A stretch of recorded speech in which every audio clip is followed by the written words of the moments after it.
আপনাদের একটা উদাহরণ দিই আমি।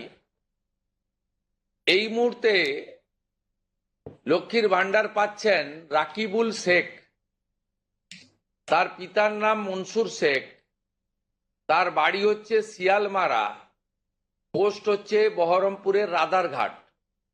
তিনি রাদারঘাট 1 নম্বর জিপি, তার এপিক নাম্বার হচ্ছে SAF 1242254। অর্থাৎ যে কর্মসূচি মহিলাদের জন্য, সেই কর্মসূচিতেও ভেজাল এবং বেনজল ভেরিফিকেশন না থাকার ফলে ঢুকে বসে আছে।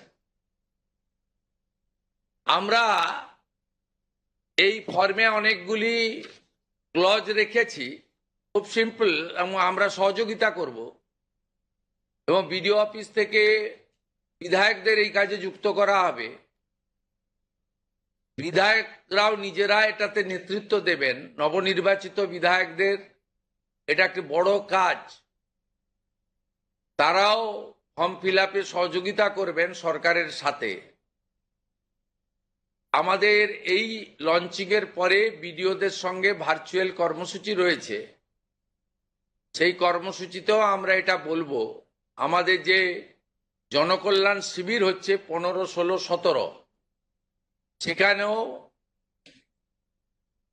ফর্ম ফিল আপ করার বা সহযোগিতা করার, বা কেউ যদি কোনো একটি এই ফর্মের কোনো একটি ক্লজ বা কোনো একটি বিষয়ে তার কোনো কনফিউশন থাকে, সেটাও করতে পারবেন। আমরা এটাতে অন্নপূর্ণা যোজনার বেনিফিট যেমন দেব, তেমনি ফ্যামিলি ডাটাও সংগ্রহ আমরা এটাতে নতুন সরকার নতুনভাবে সংগ্রহ করতে চাই। আপনাদের সকলের সহযোগিতা প্রার্থনা করি।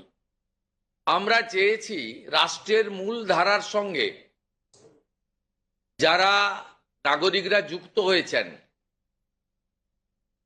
তারাই বেনিফিট পাক। প্রথমত, যারা অতিরিক্ত ইনকাম ট্যাক্সের আওতার মধ্যে পড়েছেন তারা, অর্থাৎ এখন ইনকাম ট্যাক্সের সিলিং জানেন আপনারা, আমি আর উল্লেখ করছি না।